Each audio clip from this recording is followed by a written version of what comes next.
Hello. In this session, we're going to talk about virtual memory. So let's get started. First of all, let's start with the word virtual memory. There are two words, virtual and memory. In a sense, virtual memory means you don't really have that memory, but you feel like you have it. Here's the idea. Suppose that your software requires 4 gigabytes of memory, but what if your computer only got 1 or 2 gigabytes of memory? Technically speaking, you should not be able to run your software. But with virtual memory technologies, you can make 2 gigabyte memory system run for software that requires 4 gigabyte of memory. The idea is, let's borrow some space from other, maybe storage, disk drive. Here's the idea. Let's assume that this is the amount of memory that you require for your software. On the right hand side, this is the physical memory that you have on your computer. So we partition our memory into small unit we call page. Each page gonna map to either physical memory or some would map to disk. This way you would have an illusion that you have more physical memory, since some of them is right here in the physical memory, another one is in the disk. Another idea is that by using virtual memory, address 1 in your virtual address space can be mapped to any physical address space. And we also use the same mechanisms to partition memory between processes. Now you got the basic idea of virtual memory. Let's try to understand vocabulary and terminologies a little bit. When we have several levels of memory, chances that we may have to partition our memory from higher level to lower level. To do that, we simply cut memory into small pieces. That way we can easily manage pieces of memory. But since we don't have memory to store our pieces at the same time, sometimes we have to put something in, get something out. When we really have to get something out to get more space for something, we call that replacement policy. Actually, we also have similar concept when we talk about cache earlier. We know that some data in your memory gonna stay in cache or locality. That way you feel that your memory or your computer is faster. But now we have memory and we borrow some space from the disk. To avoid the confusion, we change the word a little bit. When we talk about cache, we use the word block. But now we talk about physical memory. So we change the term to use the word pages. In a sense, when we talk about virtual address, we're going to use the word pages to refer to virtual address. And when that page stay in the main memory, we're going to call it frame. So now we have two words, pages and page frames. Pages mean virtual address. Physical address, we call it a frame. And when we talk about cache, we use the term misses when we cannot find data in our cache. Again, to avoid confusion, rather than use the word miss, we're going to use the word false. So in a sense, rather than call cat miss, we're going to call it page false. In this case, page false means you look for something, it's not in physical memory. That means you cannot use it. So what do we have to do when we have page false? Now think about it a little bit. What do you have to do when you have cache miss? Well, when we have miss, in case of cache, we have to bring the data in. Similar, when we have page faults, you have to bring your data from the disk, put it into the main memory. In the past, when we talk about cache, we use the term penalty, which account for the time that you have to bring the data in to the cache. We use the same thing, use the same word, but rather than directly use the word miss penalty, we're gonna call it page faults and say you have to page in or page out when you have to send something in or out. Now, this is the part that I want you to think about it. When we use cache, our memory, our block is not that big. So you have options to either use write back or write through. But for us, since in this case, a page is fairly large, on average, minimum, I should say, a page size is about 4K bytes. That means if you use something like write through, it's gonna be really expensive because to write all 4K of memory to the disk, that's gonna take lots of time. So for page memory, for virtual memory, we always use write back. And in this case, the replacement algorithm is also critical because we have page miss all the time. So sometimes most architectures try to implement LRU, which, as we talk about it in the cache, we say it's quite expensive and we don't want to do it. All right, and in case you don't know, since we put data, we put our pages into the disk, our CPU don't know anything. It doesn't know anything about file system or how would you store data on your disk. So in this case, a page fault is going to handle entirely by software. Unlike the cache that it's transparent to software. In a sense, our cache managed solely by hardware. So it means your software, or in this case, your operating system, have to manage the page fault. Well, how are we doing? Now you have understand the concept of virtual memory. Again, we cut our memory into pieces, like we call it a page. Some page we put it in physical memory, some page we put in a disk, and we swap them in and out when we want to use it. That way you feel that you got more memory. Some from physical memory, the real memory that you have, some from the disk, you borrow it, put them all together, you feel like you got one big memory. All right, now let's move on to the difficult part, the mapping, the translation, the mechanism, the underlying mechanism, which is quite difficult to understand, but bear with me. Once you got it, you just got it. All right, here's the idea. When you write software, always you refer to virtual memory. Now I'm gonna use the letter V, or in this case the A for virtual memory. Somehow in the middle, we have to translate our virtual address, make it a physical address. That way you can access it from the main memory. However, when the translation say we cannot find our data in the physical memory, in a sense you cannot find physical address, that way we're gonna have a page fault.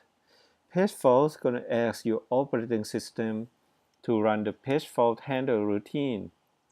The page fault handle routine gonna move some data, I should say swap some from the main memory, put it back to the secondary storage, and move the data that you need back into the into the physical memory. After that, we then can go back, do the address translation again, and retry accessing the memory. Once again, this part that I highlight on the right hand side, handled solely by operating system. So let's take a look at the details of how the mapping mechanisms work a little bit. Here on the right hand side, we got virtual memory. Again, we partition our virtual memory into small pages. In this case, one page is about 1 KB. Again, 1K, we need 10 bits to address the 1K. The address translation try to map the page number from 1K to the physical page number. This is how it works. In the system, there will be a mechanism, we call it page table. The idea of page table is that you're going to use the page number or the virtual address, the high order bits of the virtual address, look up at the table. In the table, they're going to give you a new physical address or base address. You add that with the offsets of your virtual address, in this case the 10 bits. Once you add it, you're going to get physical address. We then use this physical address to access data in our memory. This is the big pictures of the page table. The CPU gonna have one special register to point to the base of the page tables. This is the virtual page number. This is the page offset. Unlike the previous example, in this example we have 4K. 4K. Now if you cut the 12 bits out, you're gonna get the virtual page number. This virtual page number tells you which entry of the table you have to look for. In that entry, you're gonna get physical base address. Then you add it with the last 12 bit.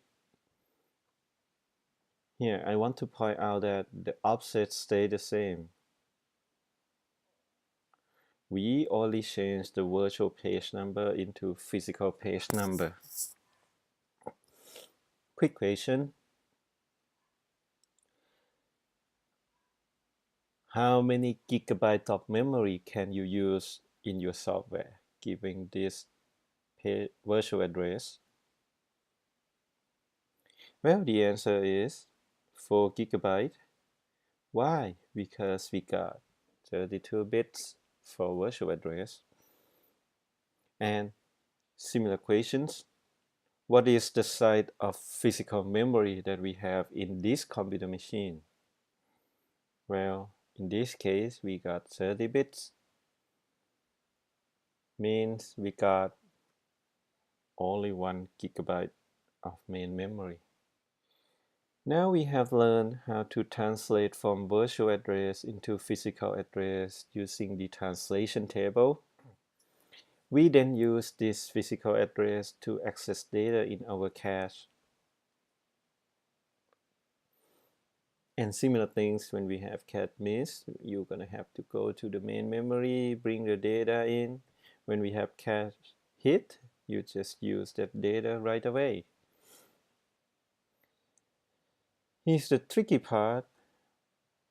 One question that commonly asked when we study about virtual memory is why we use physical address to access data from cache. There are a few proposals say, why don't we just use virtual address to access data from cache? Now let me draw a quick picture so that you understand what I mean. One possibility is that you may use virtual address to first look for data in the cache.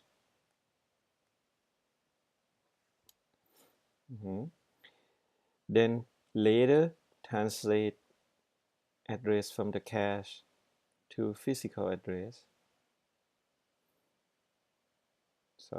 So physical address and then access the main memory. This is the translation. Yeah, why don't we just do it this way?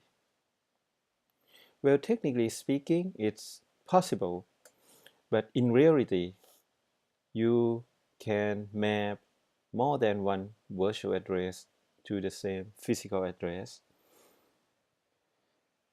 Well, I assume that most of you have learned about operating system. In operating system, there is a special mechanisms, we call it shared memory. The idea is that we can map more than one virtual address to the same physical address. In a sense, two processes with different virtual address can share the same physical address. Sometimes we call it synonym or alias. With this, the only way to do it is to use the upper scheme. Use physical address to access the cache because we've been told they have different virtual address. Once we done with the translation, it's gonna give us the same physical address anyway.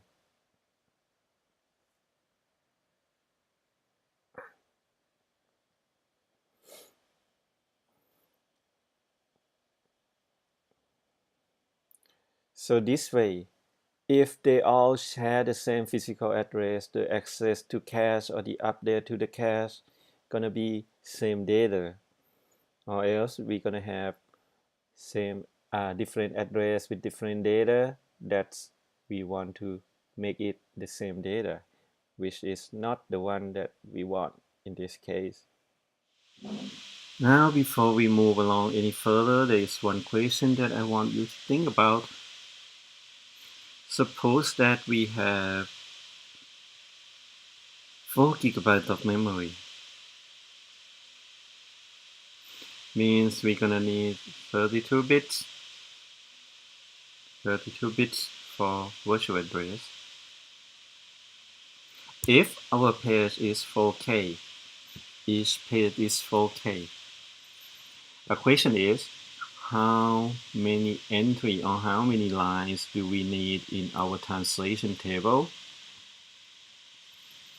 Well, the answer is we need 2 to the 22nd line. Sorry, 2 to the 20 line. Because now we have 20 bits to address the lines. 2 to the 20 is about 1 meg. If one line is about 4 megabyte, sorry, about 4 byte, mean we need at least 4 megabyte for the page table. Now there's quite a lot. In a sense, we are now talking about looking for data in 1000 lines, which is quite slow. I'm sorry, I mean 1 million lines, which is quite slow. When you got the virtual page number, you have 1 million lines to look for. It's gonna take some time. So to make things faster, we reuse the same concept again, which is cache. The idea is, why don't we just cache this page table? That way, whenever we have to translate from the virtual page number into physical page number, we can just first look at this cache and immediately access the physical memory. To avoid the confusions, rather than call it a cache, we're gonna change the name a little bit. we call it translation lookaside buffer. The idea is make it a cache for translation table.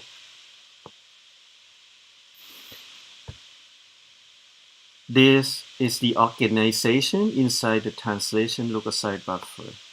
In a sense, you just use the physical page number to look for the virtual page number and translate it into physical page number. But in reality, we also got entry for dirty bit, reference bit, valid, and access. These are permissions embedded in the operating system and the processor. Well, we're not going to talk about it for now because you will learn about it again when you learn about operating system. However, there's one more thing that I want to point out. Since the translation lookaside buffer is the cache for the whole 1 million lines of translation table. In a sense, the config is going to be pretty expensive. So for translation lookaside buffer, most of the time they're going to implement it with fully associative. Why? Because we don't want any config miss at all. Put them all together. Now we have virtual address. We're going to use the translation lookaside buffer to convert it to physical address. If somehow your page number is not in the translation lookaside buffer, we're going to go to the translation table and use that, bring that in, do the translation. Once we got the physical address, we use the physical address to access data in the cache. It can be either hit or miss. If it miss, we then again go to the main memory. If it hit, you just use it right away. Now that's the whole pictures when we have virtual memory in place together with the cache mechanisms. This is the flowchart of the access. Now you look for data, you got the virtual address, you do the translation. Somehow you manage to translate that into physical address. Now it's right. If it is right, you have to do either write back or write to. However, with virtual memory, you have to check whether you have a permission to write or not. If you cannot write to it, it means not. That means it's not your data or it's invalid memory address. So we have to skip that. If it's not, okay, go ahead, do the cache access. Pretty complicated, right? Actually, it's not that bad if you consider how does they all work. Now, if you take a look at this flowchart, you would see there are quite a few steps. To make it faster, we think about it a little bit. How can we reduce the translation times and maybe use the address to look for data in the cache right away? There's a tricky part for the overlapping. Let's take a look at this one. The address scheme in the top is we're gonna use the last 12 bit to access data in our cache.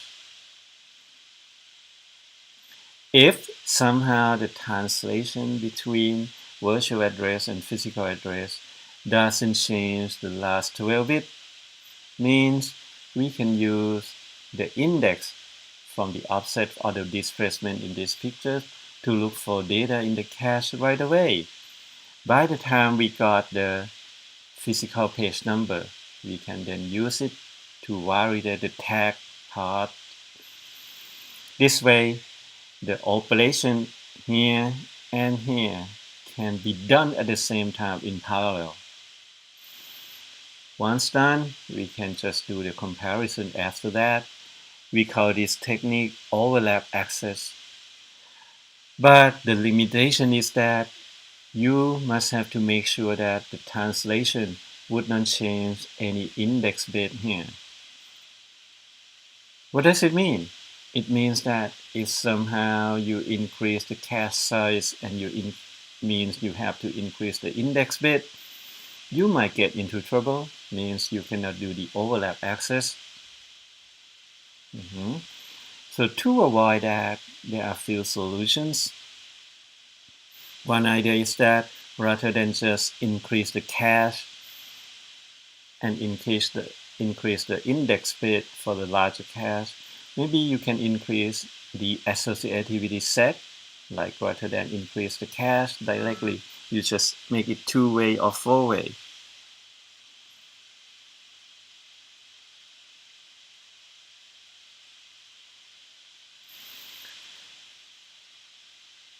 Another way is you can use software to guarantee that you will not change this bit. Why this is possible? Because the mapping is done by the operating system. So we can just embed some mechanism into the operating system and say, hey, this is the constraint. When you do the translation from virtual page number to physical page number, you may not change this bit, in this case, the bit 13.